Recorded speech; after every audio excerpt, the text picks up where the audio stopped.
반갑습니다. 이두찬입니다. 오랜만에 인사를 좀 드렸네요. 저도 여름 휴가를 갔다가 바쁜 일들, 서류 업무들 하고 나서 오랜만에 또 인사를 이렇게 드리게 되었습니다. 그래서 오늘 준비한 주제는 자본주의 사회에서 어떻게 살 것인가. 초등학교, 중학교, 고등학교 이렇게 학창 시절에 장래 희망이 뭔지, 나는 커서 어떤 사람이 될 건지, 우리는 이런 거를 많이 적었었습니다. 그리고 커서 무슨 일을 하고 싶은지 명사로 적도록 교육을 받았죠. 나는 커서 축구 선수가 될 거예요. 유명한 가수가 될 겁니다. 명사로 나는 커서 어떤 사람이 될 거다 이렇게 적었어요. 그런데 이렇게 명사로 우리가 하고 싶은 일을 적을 때는 굉장히 큰 문제점이 발생합니다. 이걸 어떻게 해야 되는지, 이 일을 했을 때 언제까지 할 수 있는지 이런 플랜이 잘 안 잡히거든요. 예를 들면 초등학교 때 나는 가수가 될 거야 라는 꿈을 가지고 있었어요. 중학생이 되고 고등학생이 됐습니다. 운 좋게도 기획사를 통해서 고등학교 때 가수로 데뷔했다고 가정을 해봅시다. 그럼 이 가수가 됐을 때 내가 평생 할 수 있는가, 이 가수라는 직업을? 아마 불가능할 거예요. 길게 하면은 10년, 20년? 근데 가수가 됐다 하더라도 아이돌이나 댄스 가수, 그룹으로 출발한다면 2, 3년 하기도 힘든 경우가 많을 겁니다. 여기서 중요한 게 뭐냐면 어떤 역할을 통해서 생산자가 될래라는 이 환경 속에서 이 역할을 바로 명사로서만 고민을 했다라는 게 문제가 될 수가 있다는 거죠. 여기에다가 한 가지를 더 같이 생각하셔야 돼요. 어떤 형태로 일을 할 것인가. 나는 꿈이 요리사예요. 그러면 열심히 요리 공부를 해서 요리 학원도 다니고 외식조리학과 대학을 나와서 유럽에 가서 공부를 한 다음에 유명한 호텔에 취직을 해서 요리를 할 수 있습니다. 이러면 이 형태는 우리가 흔히 말하는 근로자가 되는 거죠. 일을 하는 형태는 크게 네 가지로 구분할 수 있는데요. 첫 번째는 어디에 소속된다는 근로자입니다. 내가 요리사가 되든 가수가 되든 아니면 삼성에 들어가든 애플에 들어가든 우리가 어디에 소속이 되어서 급여를 받고 일을 하는 이런 형태를 우리는 근로자라고 부르고요. 공무원들은 다 여기에 해당이 되겠죠. 학교 선생님, 경찰관, 소방관, 군인. 내가 의사가 된다 하더라도 서울 삼성병원에 일을 한다, 아산병원에 일을 한다, 성모병원에 일을 한다 하면은 근로자가 되겠죠. 두 번째 형태는 자기가 스스로 영업을 하는 사람, 자영업자라고 부릅니다. 제가 떡볶이를 팔아요. 그럼 자영업자고, 제가 치킨을 팝니다. 자영업자죠. 그런데 우리가 흔히 말하는 세탁업, 음식업, 서비스업 이런 것도 자영업자지만 제가 전문적인 일을 합니다. 예를 들면 의사 면허를 가지고 이두찬 내과, 이두찬 소아과, 이두찬 치과를 차려서 제가 매일매일 일을 해요. 그러면 그 또한 자영업자라는 겁니다. 제가 변호사 사무실을 차렸어요. 근데 제가 일을 하지 않으면 수임을 받지 못하겠죠. 이런 경우도 자영업자입니다.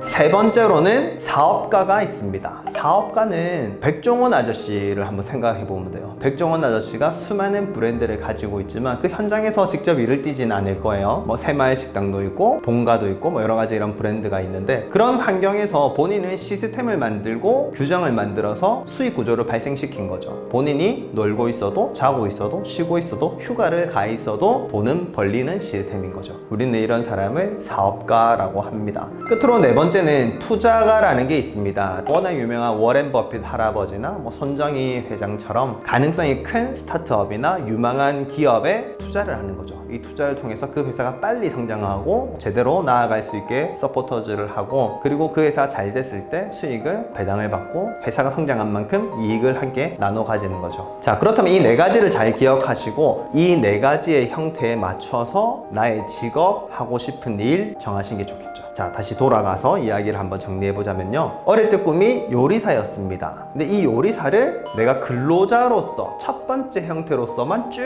할 것인지, 아니면 내가 근로자로 출발을 해서 20대, 30대에는 호텔에 가서 요리를 하고 배우고 선배들로부터 더 많은 기술을 전수받고 실전 경험을 싹 했어. 그렇다면 또 그 다음 단계로 넘어갈 수 있겠죠. 그러면 내가 한 40살쯤에는 내 이름을 건 레스토랑을 열 거야. 예를 들면 햄버거집을 한다고 칩시다. 40살쯤에 햄버거집을 개인적으로 합니다. 근데 이게 너무 잘 되는 거예요. 매일매일 웨이팅이 늘어나고 TV 방송도 계속 받고, 그러다 보면 자연스럽게 사람들이 가맹 좀 내주세요, 저도 하나 차리고 싶어요, 이런 문의가 많이 들어올 겁니다. 그렇다면 이걸 프랜차이즈화해서 맥도날드처럼 전 세계에 아니면 우리나라에 규모를 정한 다음에 프랜차이즈 사업을 한다면 사업가가 되겠죠. 그 다음부터는 경영과 인사와 여러 가지 트렌드를 보면서 새로운 메뉴를 개발하기도 하고요. 한 60살쯤에는 사업가로 활동할 수 있겠죠.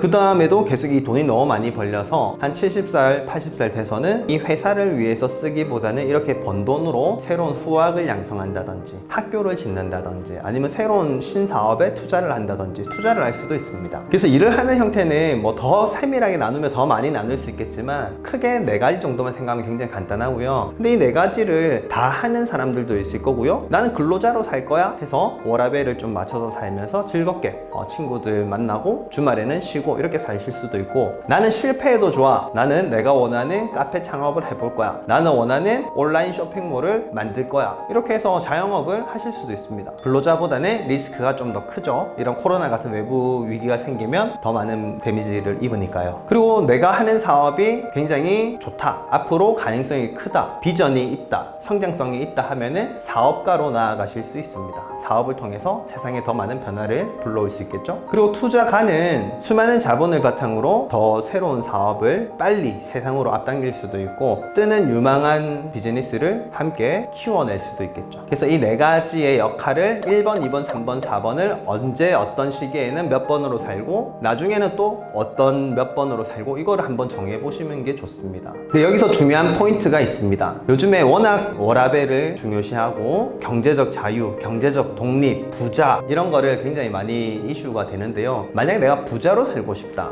나는 시간적 자유를 느끼고 경제적 자유를 느끼고 굉장히 좀 안락하게 자본주의 사회를 즐기면서 잘 살고 싶다라고 마음을 먹었다면 아무래도 1번, 2번보다는 3번, 4번 쪽을 선택해야 흔히 말하는 부자, 경제적 자유 그쪽으로 나아갈 수 있습니다. 왜냐면 근로자로 내가 일을 한다라고 쳤을 때 나 말고도 근로자가 되고 싶어하는 사람 너무 많아요. 그렇기 때문에 임금의 한계가 존재합니다. 임금의 한계를 격파하기 위해서는 내가 그 분야의 온리원이 되든지 베스트원이 되면은 굉장히 많은 보수를 받을 수 있어요. 예를 들면 축구 선수 중에 손흥민 같은 굉장히 잘하는 선수들은 몸값이 계속 비싸집니다. 당연한 거죠. 그런데 그렇게 특출나지 못한다면은 받을 수 있는 임금이 어느 정도 정해져 있을 겁니다. 회사에서도 마찬가지예요. 그래서 많은 사람이 들어있는 정규적인 레이스 안에서 1등이나 2등 선두 그룹에 들어가야지만 상당히 많은 보수를 받을 수 있다, 이렇게 생각하시면 되고, 자영업자 같은 경우에도 잘 될 수도 있지만 안 될 가능성이 훨씬 큽니다. 자영업자가 5년 이내에 폐업할 확률이 거의 80% 정도 되니까요. 그래서 어떻게 살아야 될까 이런 고민하는 부분에 있어서 어떻게 살고 싶은지 한번 머릿속으로 상상해보고 내가 원하는 삶을 계획해보고 실천하고 평가해보는 시간이 필요할 것 같습니다.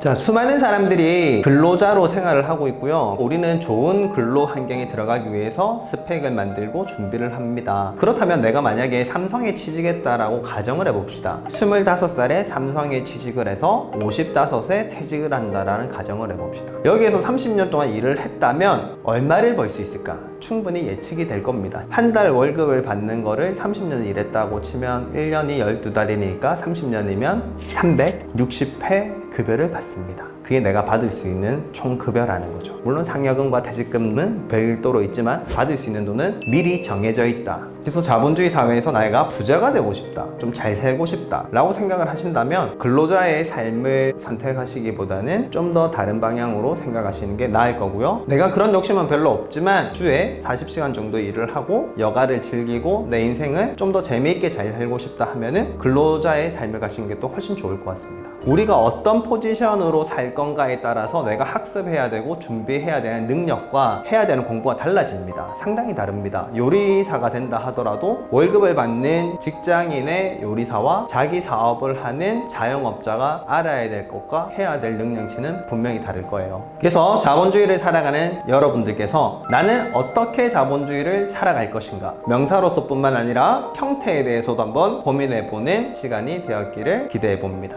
감사합니다.